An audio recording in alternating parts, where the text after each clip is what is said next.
Hello everybody, welcome to the Chess Harbor. My name is Raf and today I have another Zilveren Toren game for you. I was playing with the black pieces this time. My opponent starts the game with the move d4, I respond with the move d5, and then my opponent immediately played one of the moves I hate playing against the most, and that's the move knight to c3, indicating he wants to go into some kind of Jobava London system with bishop to f4. It's a very trendy line nowadays, and honestly, I hate playing against it. I hate playing against this, mostly because I just haven't prepared it well enough, and that's probably my own issue here. I should just spend more time in preparing against it, which already led to me being at quite a disadvantage in this game, as I just didn't know enough theory to comfortably play the opening. And I responded with the move pawn to c5, which I know is one of the most critical ways of playing against the Jobava London, immediately putting pressure on the d4 pawn. And white has a couple of ways of continuing here. You can just play bishop to f4, and we just go bishop or pawn. We'll just go knight to c6, putting more pressure on the pawn, and we get into some kind of sharp variations. We definitely do not want to take, so for example after bishop to f4, I definitely don't want to take on d4. After queen to d4, white's already collected, already developed 3 pieces, while black is still entirely on the starting blocks, so this would really not be nice to play. Here after pawn to c5, there is also the move e4, which is what my opponent played. It's the most sharp variation that you can choose, but it's really good for white. It's entirely engine approved. After pawn takes on e4, you have the move d5, going for a reversed Albin counter gambit. So the Albin counter gambit, let me put it on the board here. After d4, d5, pawn to c4 is the move pawn to e5.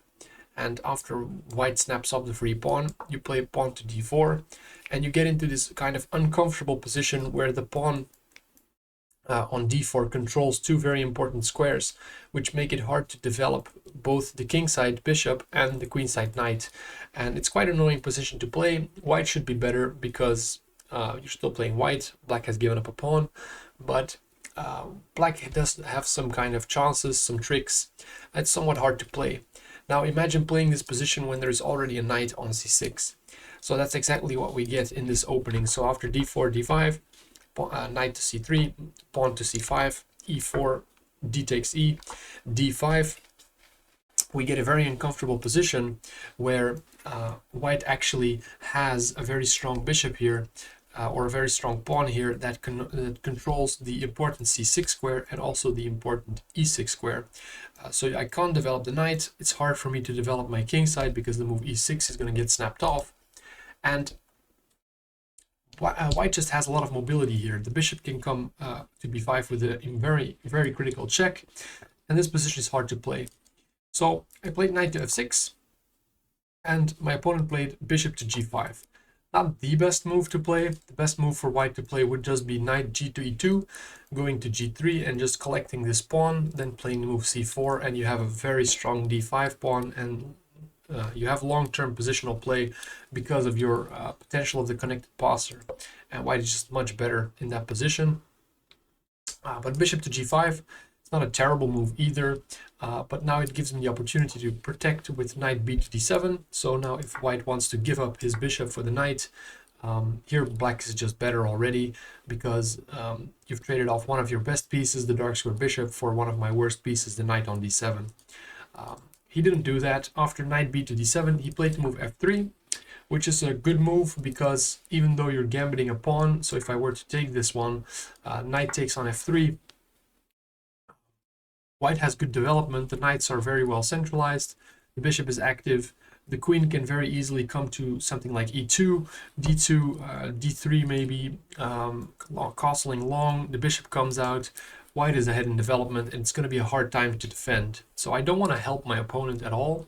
So after the move f3, we're on move 6, and I had already spent about half an hour getting here because I just didn't know exactly what to do after the move d5. My theory here had already ran out, and I spent a lot of time here thinking if knight b d7 was a correct move and how I would continue from this point.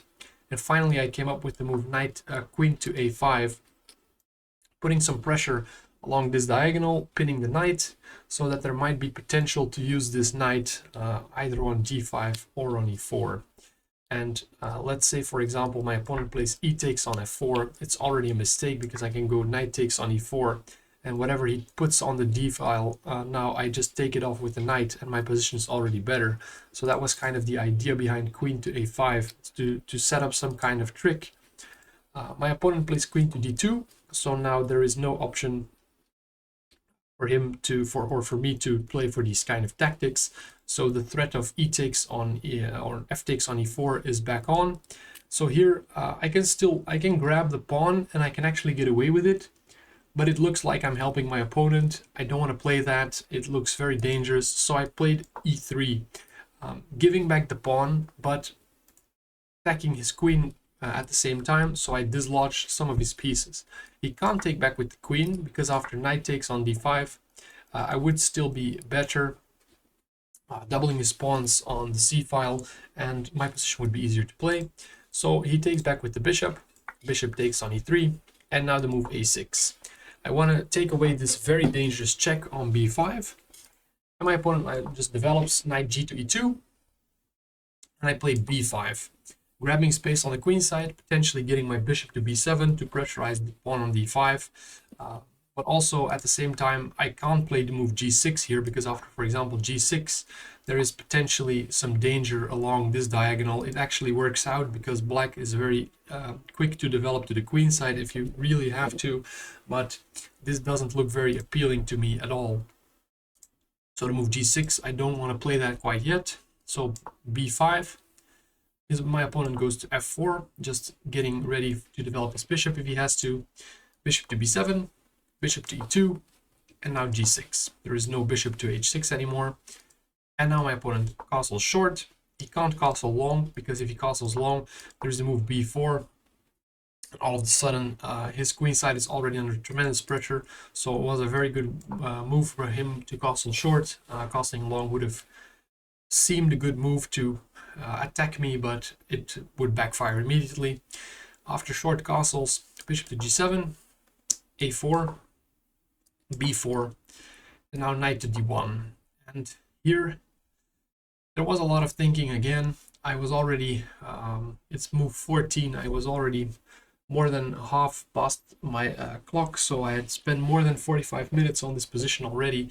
I had spent a ton of time managing to get to this point. I was really happy that I already got here, because the position at least didn't look like I was dying anymore. And in the end, I decided to just castle here. But there was a nice tactical sequence that I could have played. I looked at it briefly, but it didn't really convince me at all. Pawn to g5, knight to d3, with the idea of knight takes d5 here, because the queen is obstructed. And after bishop takes on g5, the move c4, and then the knight moves, and you'd get some kind of position like this, where black has good activity on the queen side, the bishops are very good, and black is a little bit better here.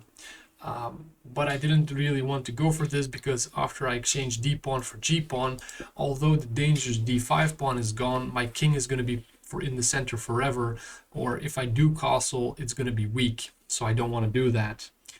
That looks very dangerous. So after knight to d1, I just castle here. And now my opponent plays pawn to c4. I have to take that off. I don't want to give him this kind of structure, because it's just going to be very good for his d5 pawn, because my bishop is now completely dead. So I take on c3, knight back to c3, and now rook fd8. Rook fd1, rook ac8, and now my opponent plays a move knight to e4, offering the queen of the trade of queens here, and I thought to myself, like, this position should be completely equal, and the engine is actually also agrees with that, says it's all zeros. This endgame is very complex to come, or this middle game is very complex to come, but black did equalize here, because you can trade the queens. You don't have to trade the queens if you don't want to. The engine's recommendation is queen to b4, and after, for example, a5, there's knight takes on e4, and queen takes on b4. The position is equal, because you have activity on the rook, you have activity on the bishop, but at the same time, white still has menacing central pawns, and this bishop is kind of bad, so it doesn't look so appealing to me. I didn't hesitate. I was already down so much time in this position. I just wanted to keep things simple. I traded queens, rook takes on d2, and now in this kind of position, it looks kind of hard to see what you need to be doing. It's a very complex middle game. There's a lot of pieces still on the board. All of the minor pieces are still there, both rooks. So the position is definitely not, even though the engine says all zeros, a draw here seems very far off still. And I decided in the end to go with the move c4. And the reason why is because I look at which piece is worse in this position, and my bishop is quite good on this diagonal, my bishop is quite good on this diagonal, the knight is actively placed in the center, both rooks on our half-open files, so all of these pieces are quite good. The only bad piece I have right now is this knight on d7, partially because it is just tied down to protecting the c5 square, but after rook to c1, after rook to c8, the knight can actually just move now, and moving the knight to e5 seems quite logical, or to b6, putting some pressure there. But after c4, I open up an additional option of going to c5 if I want to, or with the pawn on c, or also with knight on e5, I protect the pawn, have an option of maybe going into d3 at some point. And the second reason I thought c4 was really nice is because if I can play the move c3, I'm going to open up this bishop even more, and also open up the rook along the c file. So the move c4 looked just very good to kind of break open the position, get some more activity. My opponent responded with rook to c1, and now knight takes on e4. I felt a little cramped. I thought getting out of this position was going to be easier if I traded a couple of pieces. So knight takes on e4, f takes on e4, and now the move knight to c5 or knight to e5 is again good. But I had looked at this plan. I was already dangerously low on time. I think at this point I had about 10 minutes remaining, so I had to just make tempo. My opponent still had like half an hour. I had to catch up on the clock a bit, play a little bit faster. So I played c3, just trying to open up my bishop and my rook. He took with the b pawn, I take with the rook, rooks come off, and now we reach a middle game where a couple of pieces have been traded off, so it's getting a little bit easier to play. I'm feeling a little less cramped. Rook to c2, bishop to e5. I have to protect the c7 square, because if a rook can come there, that's going to be very hard to deal with. Now king, now I played, or my opponent played h3, which is a very slow move. And here I played king to g7, but king to g7 is actually not a good move. I was really unhappy with that move during the game because it just looked kind of poor, potentially getting in trouble on this diagonal if ever his bishop goes there, because maybe like knight to d3, my bishop comes to d6, and then the bishop takes over the diagonal. Yeah, that looked just really poor. King to g7, I was really unhappy with that move, but I was, as I said, time was already getting dangerously low, and I decided to make some moves which afterwards I was really unhappy with. King to g7 was one of them.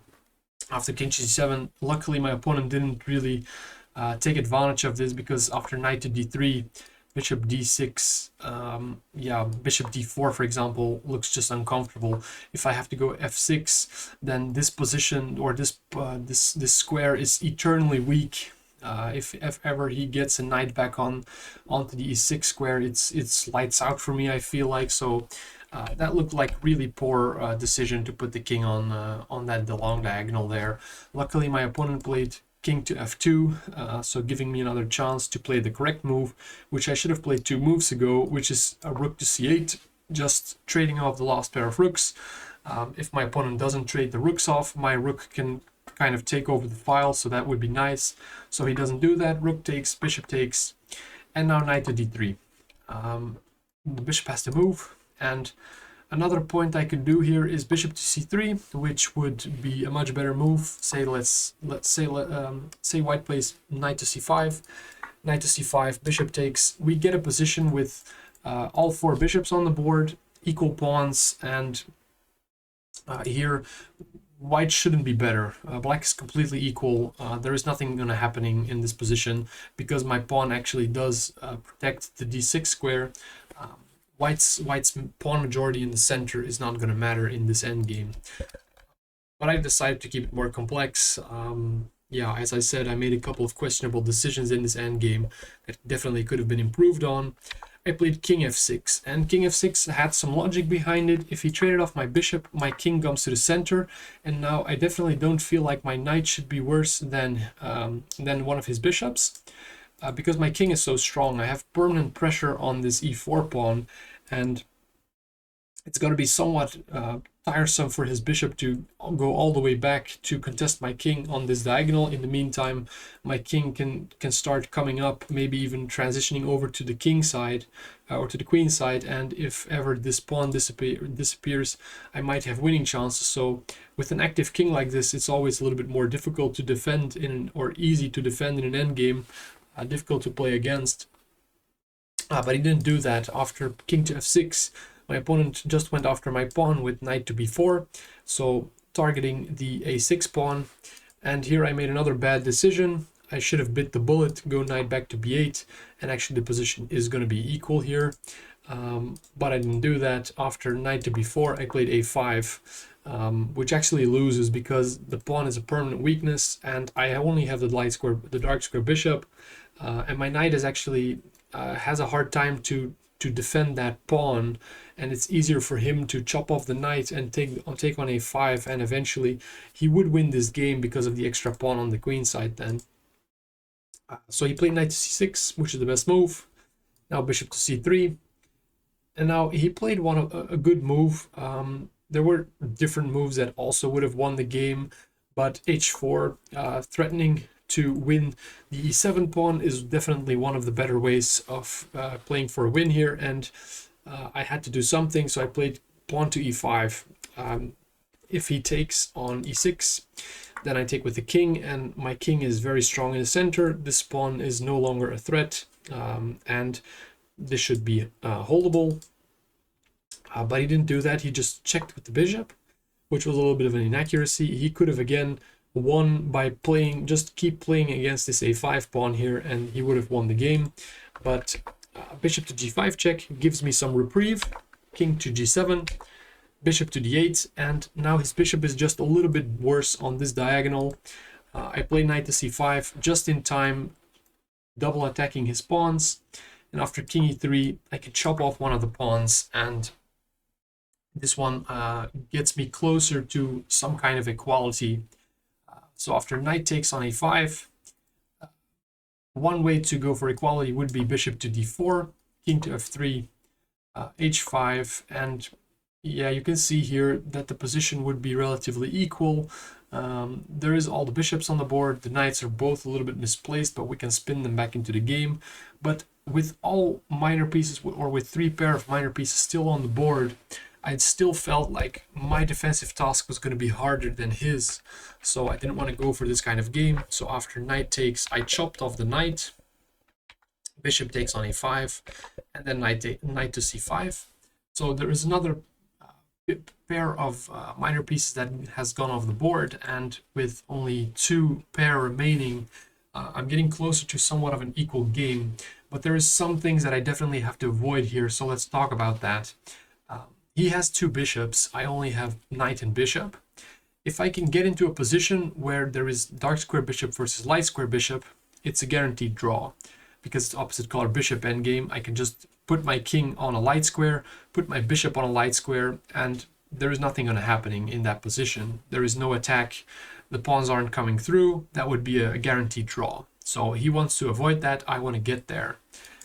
If I can play one of the bishops against the knight, there's also drawing chances. What I don't want happening is going into the same kind of bishop endgame, because that would be losing for me. Also, don't want to go into a kind of endgame where it's only kings and no minor pieces, because that would also be losing for me. So with that goal in mind, I had a clear idea of how to continue in the game. He played bishop to c7, I played f6 because my pawn is attacked, bishop to c4, and here, yeah, as I said, I was already low on time. need to make quick decisions, and I actually saw that the discovered attack was no problem here. After, for example, d6, I go bishop e6. These bishops have to be traded. Takes, and here even this pawn is maybe even a little weak, and suddenly I have a winning chance here. After, for example, knight here, I can go for this pawn, and I actually would be winning that one because I suddenly have an extra pawn. So white has to be careful to make moves like that. So he didn't do that. He played bishop back to b6, knight to b7, bishop to c7, king to e8, bishop to a6, and here with the idea in mind that we want to trade down into one of these kind of endgames, knight to d6 is a nice tactical shot. If the bishop takes here, then I take there, and we get our opposite color bishop endgame, guaranteed draw. And if he takes on c8, which is what he did, I take back with the knight, and I get knight versus bishop, where all the pawns are on the king side or on the same side of the board. So my knight shouldn't be worse than his bishop. And in this kind of game, I even felt like I might still have some kind of winning chances, because if he makes any kind of mistake, the knight is really unforgiving. So king to d7 here, or sorry, it's white's to move, g4, king to d7, bishop to a5, knight to d6, bishop b4, and knight to f7. So I put the knight on a light square, so it can't get harassed by the bishop, and it keeps control over the d6 square.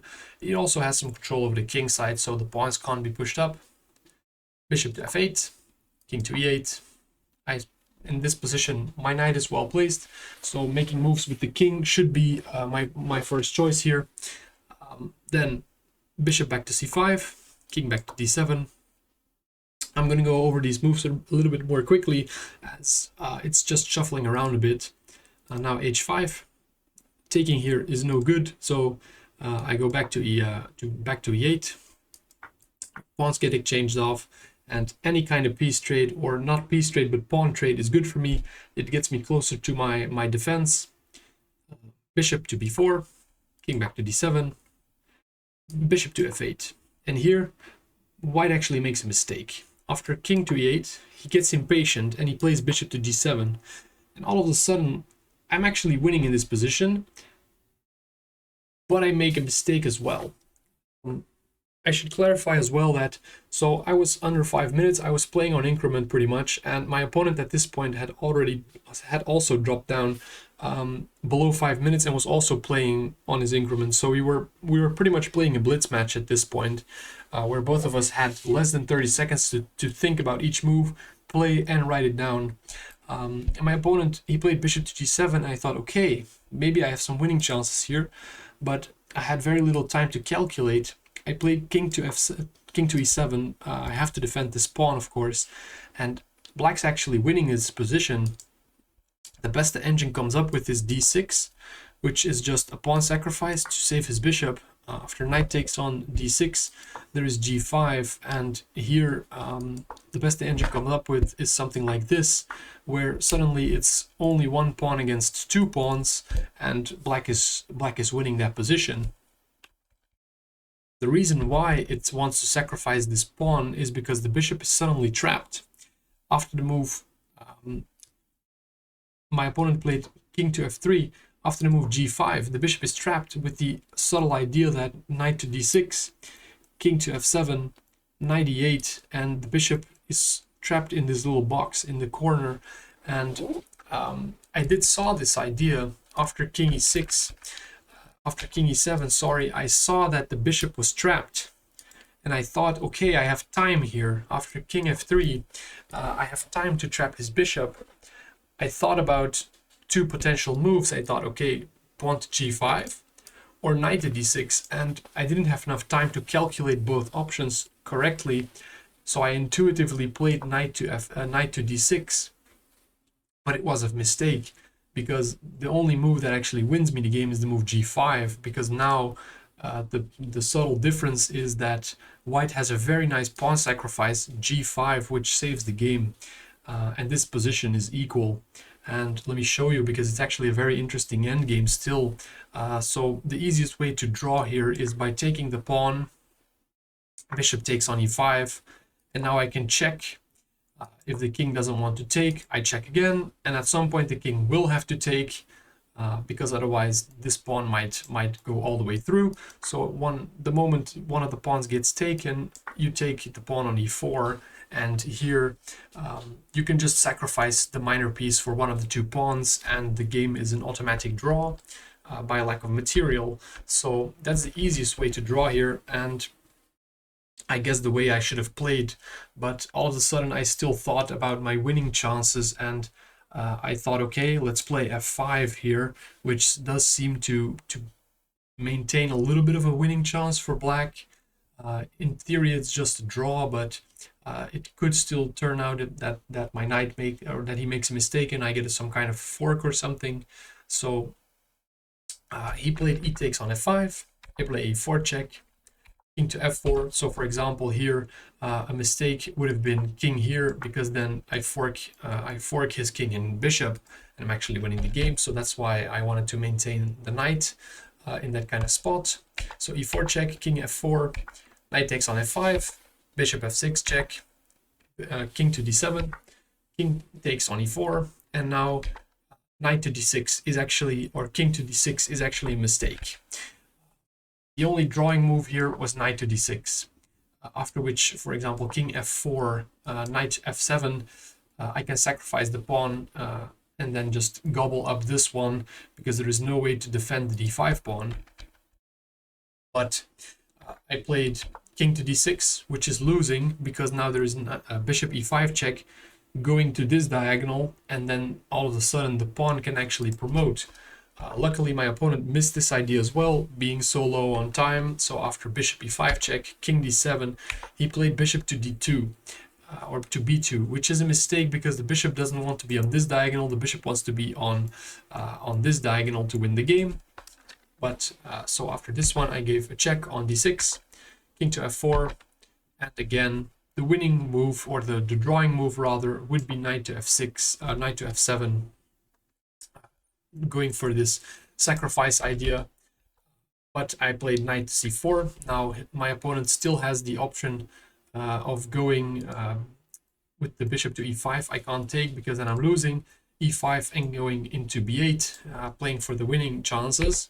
But he played bishop to c3, king to d6, king e4, king back to d7, king d4, knight to d6, king e5, and now I finally played this idea, which I should have been playing much earlier. I played knight f7 check, king f6, and a very satisfying move to end the game with some brilliancy. Knight takes on g5, and my opponent didn't see this one coming, but I'm happy that I saw it coming finally. After king takes on g5, king d6, and the game was finally drawing due to lack of material. So if pawn takes here with only the bishop remaining, the game is an automatic draw. And after playing this position for more than 4 hours, and having played the last hour, both of us purely on increment, we did manage to get quite a high accuracy count. Both of us played in about 85% accuracy, well above 2000 ELO according to the engine. So I was very happy with this result, because I'm very unfamiliar with the theory after the move e4. I knew it was the best move for white, but after e takes d5, I'm very unfamiliar with the theory for black. So I'm happy that I first of all survived the opening, but then also managed to navigate this kind of tactically complex endgame, even though sadly I saw the win but missed it all the way back into the end. My opponent had a couple of winning chances he also missed, so I think a draw is a fair result here. So I was very happy with how this game went, very happy with the accuracy, and I hope I can transition that into my next games. Thanks for watching, and I hope to see you guys in those next games.